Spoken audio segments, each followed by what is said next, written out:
We got pranks on ponies? I got a couple of good ones I was thinking about. Or maybe you got some stunts you think I should try. Or maybe baking cupcakes. Pinky happily announced. Baking? That was disappointing. Wait, no, stop. Pinky, you know I'm not good at baking. I was gonna do it so that way. Last time?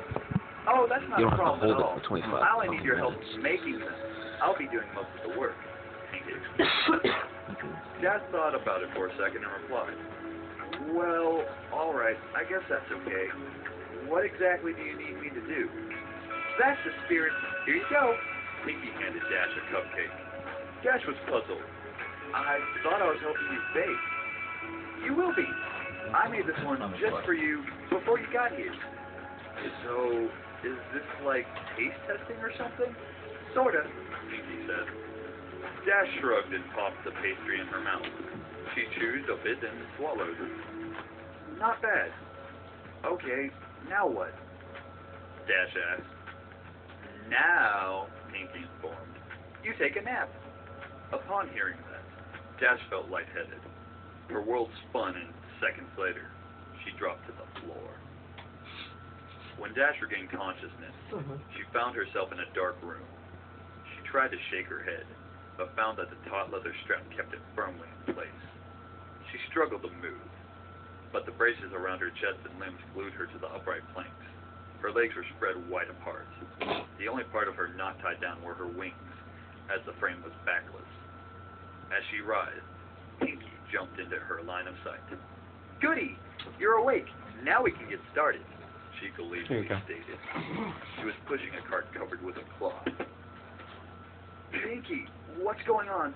I can't move, Dash said in a worry. Well, You post now because you might not want to later. Pinky chided. That's why you can't move. I didn't think you needed to be told that. But why? What's happening? I thought you said I was going to help make cupcakes. You are helping. You see, I ran out of the special ingredient, and I need you to get more. Special ingredients? Dash was now breathing heavily and starting to panic. What special ingredients?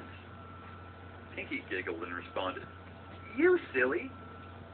Dash's eyes widened. Her face contorted in fear. Then she started to laugh. Woo! Really got me there, Pinkie Pie.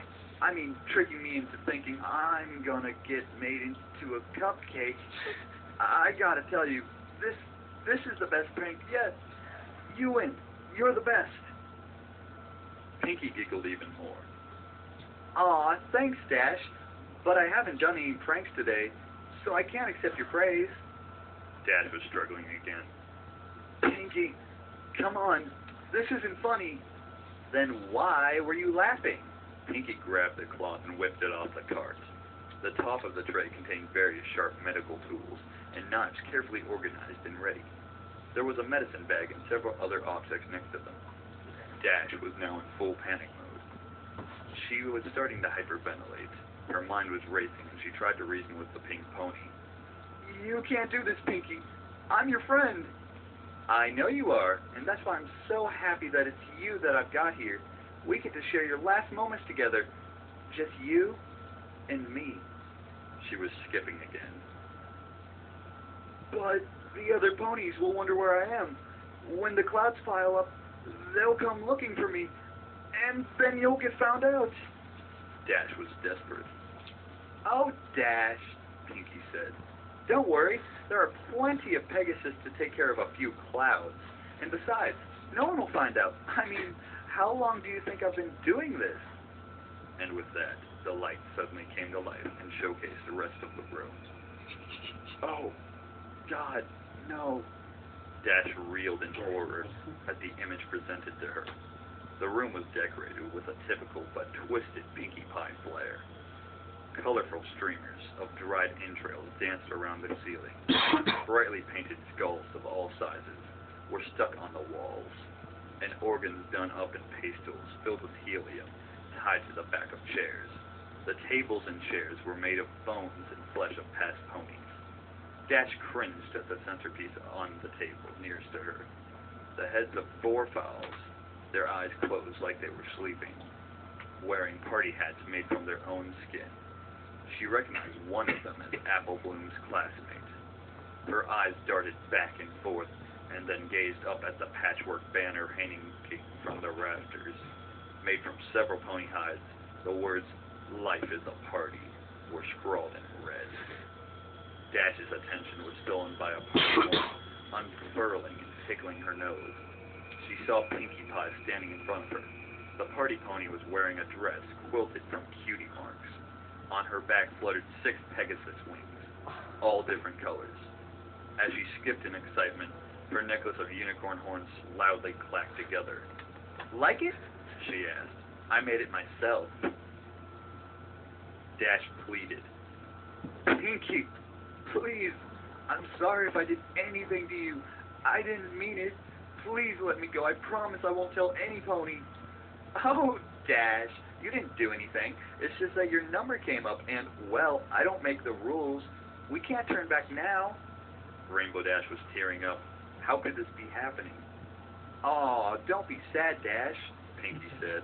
"Look, this'll cheer you up. I brought you a friend." Out of seemingly nowhere, Pinkie displayed a blue and yellow painted skull.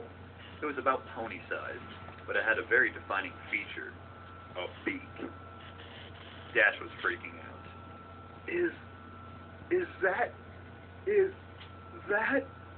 Hey, Dash, let's hang together.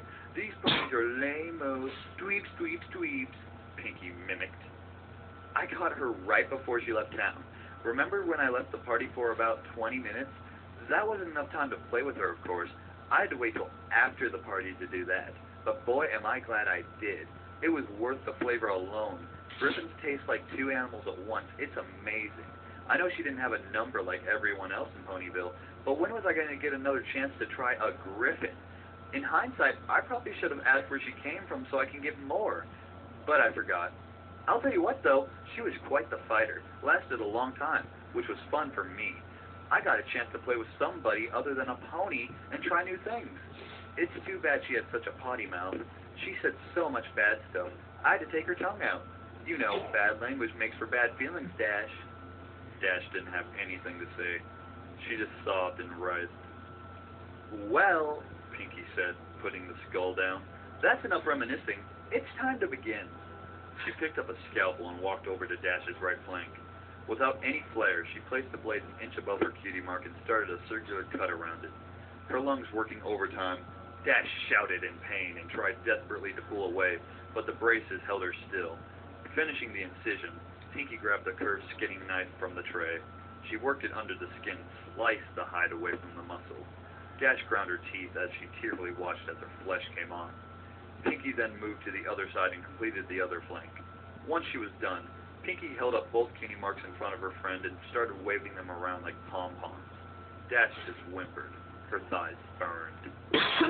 Placing the skin down, Pinkie selected the large butcher knife and walked behind Rainbow Dash. "Hope you don't mind. I think I'm gonna wing it now." Pinkie laughed. She grabbed the left one and played with it for a second. Then, stretching the wing out, she brought the blade down at the base. Instantly, Dash screamed and thrashed her appendage. The movement threw off Pinkie Pie's aim. She tried to hit the mark again, but missed wide and put a slice in Rainbow's back. "Dash, you gotta hold still or I'll keep missing." She took another whack and hit the target. She swung again and again, blood spraying into the air, but realized she wasn't getting anywhere. The blade just wasn't going through the bone. I guess I forgot to sharpen it. I'll try something else," she stated as she tossed the knife over her shoulder, the blade embedding itself in the table. The crying Rainbow Dash heard the sound of a metal box opening and closing. "Got it. Say, Dash, why do they call it a hacksaw? It doesn't hack. Hacking is what I was doing with the knife. This is a saw. I don't get it." Pinkie placed the tool over the last attempt. It effortlessly sailed through the bone and skin. The painful feeling of the teeth grinding, biting into her mane. Dash wanted to vomit. She watched helplessly as her wing flew over her head and landed with a flub on the table. Pinkie moved to the next and started sawing. Dash didn't struggle this time. She'd given up trying to fight and just cried. Then the sawing abruptly paused. Pinkie was only halfway done, the wing hanging off only by a sliver. "Hey, Dash," she piped up. "Think fast. Suddenly, she yanked the wing as hard as she could. The bone snapped, but the skin held tight. The pull ripped a long strip of flesh down Dash's back to her rump. The unexpected trauma caused her body seize.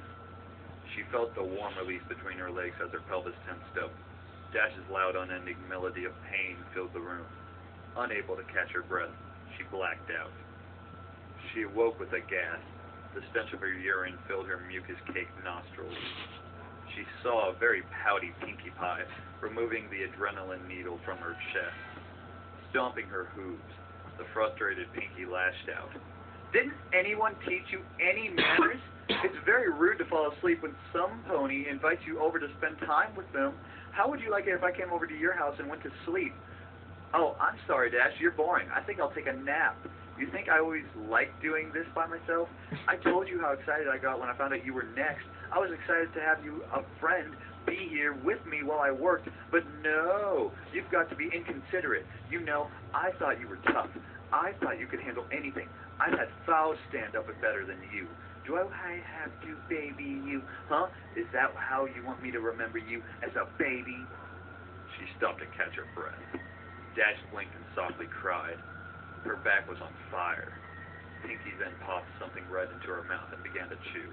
She noticed Dash was staring at her. What? She asked. Oh, this? Holding up another piece. Well, while you were asleep, I got a little impatient and helped myself sample. I got it from your leg. You're not bad. Want to try some? Without waiting for a response, she shoved the strip of meat into the revolted Rainbow Dash's mouth. She immediately spit it out. Pinkie picked it up. If you didn't want it, you could have said no. She then ate the discarded snotty morsel. It's not like you haven't had it before. Swallowing, she turned her attention to the small can on the tray. She removed the lid, revealing that it was filled with burning coals. Sitting on top of the fire were several large nails. Dash began to panic again. Pinkie picked up the can and walked over to Dash's left. Carefully picking up a nail and grabbing a hammer, she positioned the spike as the seam between her leg and her hoof.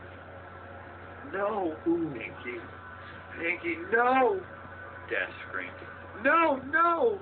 The hammer came down, and the nail punctured under her skin. The white-hot burning was too much. Dash pulled and thrashed at the brace. Her skin rubbed and tore.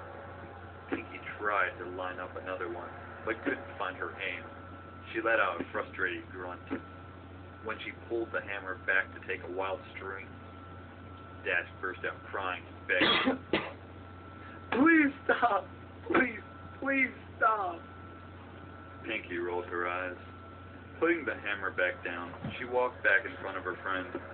She stared pensively at the broken Pegasus. Gilda didn't even cry this much when I stuck that live Paris Sprite down her throat. Pinkie thought for a minute about what to do next. Then there was a sudden spark in her imagination. She grabbed the gear wheel off the rack and laid Rainbow Dash on her back. She moved to Dash's hind legs, bringing the can with her. Pinkie picked up the hammer again, and she drove a searing piece of metal into the bottom of Dash's hoof. Dash screamed again. Pinkie put one into the other hoof. Next, she located the small generator on the tray. Tying the copper wires to the nails, she gave Dash a wink and flipped the switch. Electricity rocketed through Dash's body. The blue pony reacted immediately. Body seized, muscles stuck taut. Her hips thrust skyward, and her eyes rolled back. She let out a deep, throat-shredding cry. Pinkie giggled and danced in place. She turned up the juice. Dash convulsed uncontrollably. Her bladder emptied once more. After about 5 minutes, Pinkie shut off the power. The area smelled lightly of cooked flesh and burnt animals. She put Dash upright again and tried to snap the delirious drooling pony back to attention. Dash! Dash! Wake up! Rainbow Dash managed to give her a modicum of weak acknowledgement. Pinkie reached into the medicine bag and produced a large syringe. All right, time for the last round. Dash looked at the needle, and Pinky took that as a question as to what it was. Something to take the pain away, she informed as she walked around to Dash's ruined backside. She stuck the needle into the lower part of her spine. Dash flinched. Coming to the front again, she told her friend, "In a few minutes, you won't be able to feel anything below your ribcage. Then you'll be able to stay awake to watch the harvest." Dash started to cry again. "Pinky," she trembled out. "Yeah?" "I want to go home." Dash openly sobbed. "Yeah, I can see wanting to do that," the party pony replied. "Sometimes, I just want to give up, say I'm done with this mess, and go to bed. But you know what? You can't shrug off your responsibilities. You got to pull yourself up and meet the challenges head on. That's the only way you're going to get ahead in life." Dash cried.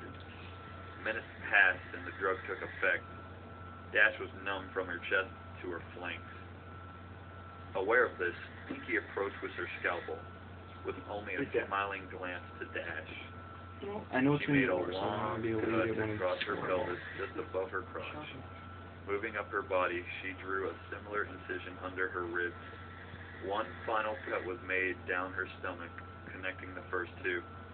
"Looks like I got my eye on you, Dash." With a moist, dewy sound, the new door flapped open. The sight of her own organs and the lack of feeling caused Dash's breathing to intensify. Pinky sliced open the abdominal sac and grabbed the large intestine, separating it from the rest of the digestive tract and pulling them from the forming cavity. Pinky was getting jovial and starting to make jokes. Dash, growing weaker from the new source of blood loss, tried to shut out the comedy act. Pinky was laughing. "Look at me! I'm Rarity," she said, swinging the tube around her neck and spreading blood in all directions. "Isn't my new scarf so pretty?" Reaching back in, she cut the small intestine off the bowels, squeezing out the excess excrement. Pinky piled it through her teeth and dragged it back and forth. "Dentists say you should floss every day, Dash." Rainbow Dash was barely aware of what was going on anymore. The shock was causing her to fade. Pinky got disappointed. Diving back into the guts, she ramped up her routine. "Aw, don't go yet, Dash." She started pulling out the rest of the organs, stopping at each one. "I know I can be a real pancreas, but you know I'm just kidney with you. You really got to learn to liver it up. Boy, these jokes are getting bladder. Guess you got to develop a stomach for them." Discarded body parts into a bucket, keeping the last one for a bit longer. "Ooh, bagpipes," she said, placing a tube in her mouth and then the organ in her armpit. A spurt of acid hit her tongue. "Ew. Oh, hey, there's your cupcake, Dash." Dash didn't hear her. She had slipped from consciousness minutes ago. Pinky, not satisfied yet, hit her with another adrenaline shot. Dash woke up for the last time. Her heart jumping. Her blood flowed out faster. It wouldn't be long now.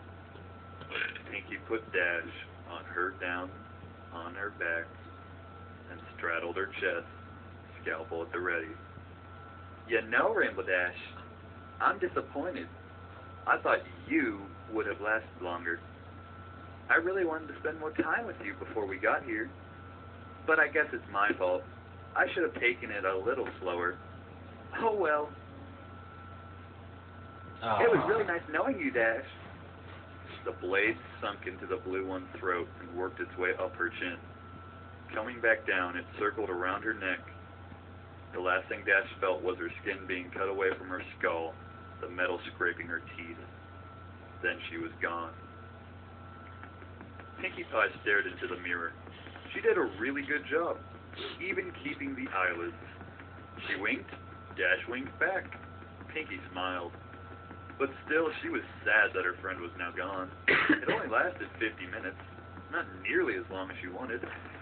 She looked back, the cadaver hanging there in the center of the room, the last of its fluids draining into the pan. Yep, No more Rainbow Dash. Then Pinkie cocked her head. She was starting to take notice of the fact that there really wasn't that much damage. In fact, she began to think, I think... An idea exploded into her head. She was good at sewing, and she had all the pieces. All she had to do was put her back together. Yeah, just get some stuffing, and bingo. She'd have Rainbow Dash forever. In fact, that's what she'd do for all her friends when their numbers came up. She was so excited, she skipped over to the body with the scanner to get started. The cupcakes can wait. Pinkie had a friend to make. Okay. You guys fucking laughed at the whole thing. You didn't even hear most of it. Yeah, it is. No, we heard it. That was amazing.